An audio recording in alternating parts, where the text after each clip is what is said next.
నమస్తే. రాష్ట్రమంతటా మండే ఎండలతోని సన్స్ట్రోక్కు గురవుతూ ఉంటే ప్రజలంతా ఓ రాజకీయ నాయకుడు తన కొడుకు వల్ల సన్స్ట్రోక్ గురైండు. చాలా కాలంగా రాజకీయంలో ఈ మాట ఎప్పటికీ వస్తుంది. అంటే ఎండ దెబ్బ కంటే కొడుకు దెబ్బే పెద్దది, దాన్ని సన్స్ట్రోక్ అంటారు, దీన్ని సన్స్ట్రోక్ అంటారు. ఇది ఎందుకు చెప్పాల్సి వస్తుంది అంటే మన బండి సంజయ్ గారి నుంచి సాయి భగీరథ్ చుట్టూ ఇంకా ఉచ్చు బలంగా బిగుసుకుంటున్నది. సంజయ్ గారు అన్నట్టు నా పేరు వాడుకోవద్దు అంటే కుదరదు. ఎందుకంటే ఏ ఎఫ్ఐఆర్ రాసినా ఎక్కడ రాసినా కూడా సాయి భగీరథ్ సన్ ఆఫ్ బండి సంజయ్ కాబట్టి పలకకుండా ఉండలేము. అయితే బండి సంజయ్ గారు ఇప్పటికైనా తన పరువు ప్రతిష్ట నిలుపుకోవాలంటే ఆ కొద్దిగానైనా ఆల్రెడీ దాదాపుగా పోయింది, ఆ కొద్దిగానైనా నిలుపుకోవాలంటే రేవంత్ రెడ్డి చెప్పిన మాట వినాల్సిందే. వెంటనే బండి సంజయ్ తన కొడుకుని తీసుకొచ్చి పోలీసులకు అప్పగించాలి.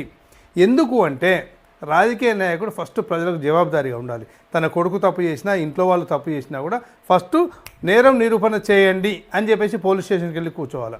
ఇక్కడ జరిగింది ఏంటి అంటే నా కొడుకు అలా చేయలేదు అని చెప్పేసి పబ్లిక్లో చెప్తున్నాడు, పబ్లిక్ నుంచి చేస్తున్నారు. ఆయన వకల్తా పుచ్చుకున్న వాళ్ళు కావచ్చు, ఆయన తరపులు కావచ్చు, కొత్త కొత్త అర్థాలు తీస్తున్నారు. ఆమె మైనర్ కాదు మేజర్ అంటున్నారు. ఇక్కడ ఆమెది మైనరా మేజర్ సంగతి పక్క పెడదాం. ఆరోపణ వచ్చినప్పుడు, ఎందుకంటే రాజకీయ నాయకులు అంటే ఎంత ప్రజాకర్షణ ఉంటుందో, ఎంత పవర్ ఉంటుందో, మంది మార్బలం, బాడీ గార్డ్స్, గన్మెన్స్ ఎంత ఇదిగా ఉంటారో అంతే కుట్రలు ఉంటాయి, అంతే చుట్టూ పాములు ఉంటాయి. పక్కకు ఉన్న వాళ్ళు కూడా ఏం చేస్తారో తెలియదు, ఎట్లాంటి కోవర్ట్లు ఉంటుందో తెలియదు. అట్లాంటి చాలా జాగ్రత్తగా ఉండాల్సిన క్రమంలో బండి సంజయ్ కొడుకు తప్పు చేసిండు. సరే, తప్పు చేసినా పొరపాటు చేసినా గడిచిన కాలం అంతా వస్తూ ఉంటుంది. కరీంనగర్లో ఎట్లాంటి హల్చల్ చేసిండు, ఎట్లా చేసిండు, ఏం గొడవలు అయినాయి, ఎక్కడ తందనలాడినారు, ఎక్కడ తాగిరు, ఇవన్నీ వస్తూ ఉంటాయి. ఇవన్నీ పక్కకు పెడితే ఇప్పటికైనా బండి సంజయ్ గారు ఎందుకు చెప్తున్నాము అంటే కేంద్ర నాయకునిగా, కేంద్ర హోంశాఖ సహాయ మంత్రిగా, ఎంపీగా ఉండి ఈ ప్రాంతం నుంచి గెలిచి అంటే కరీంనగర్ నుంచి గెలిచి ఉన్నాడు కాబట్టి ఆయన ప్రజలకు ఏమైనా చెప్పుకోవాలంటే నా కొడుకు మీద ఆరోపణలు వస్తేనే నేను తీసుకెళ్ళి కూర్చోబెట్టినా అని చెప్పేసి ప్రజలకు చెప్పగలుగుతాడు. లేదా ఇంతటితో ఆయన రాజకీయ జీవితం సమాప్తం చేసుకునే అవకాశాలు ఉంటాయి.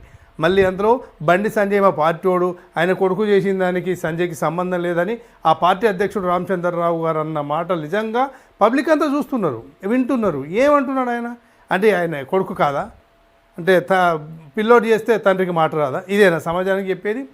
కనుక సింపుల్ అండ్ స్వీట్. ఒకవేళ ఇప్పటికైనా కాస్త ఉన్న పరువు కాపాడుకోవడానికి నేను నా కొడుకు చెప్పింది నమ్మినా, వాడి ఫ్రెండ్స్ చెప్పింది నమ్మినా, నిజంగా అతను తప్పు చేసిన ఒప్పుడు తెలిసిందా, తేల్చాల్సింది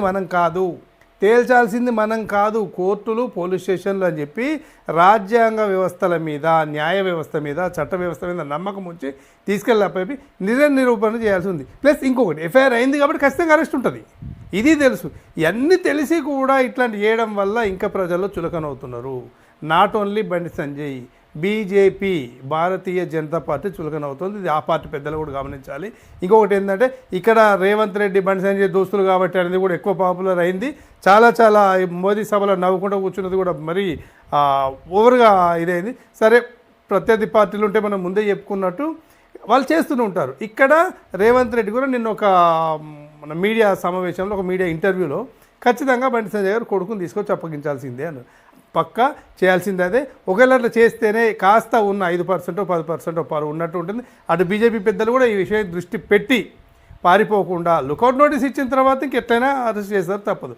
పారిపోకుండా, ఎక్కువ లేట్ కాకుండా, ఉన్న ఇజ్జత్ మొత్తం పోకుండా కాస్త అయినా పరువు దక్కించుకోవడానికి వెంబడే పోలీసులకు అప్పగించాల్సిన అవసరం ఉంది. ఇంకా మరిన్ని విశ్లేషణలకు చూస్తూనే ఉండండి డిఎస్పీ మీడియా తెలంగాణ.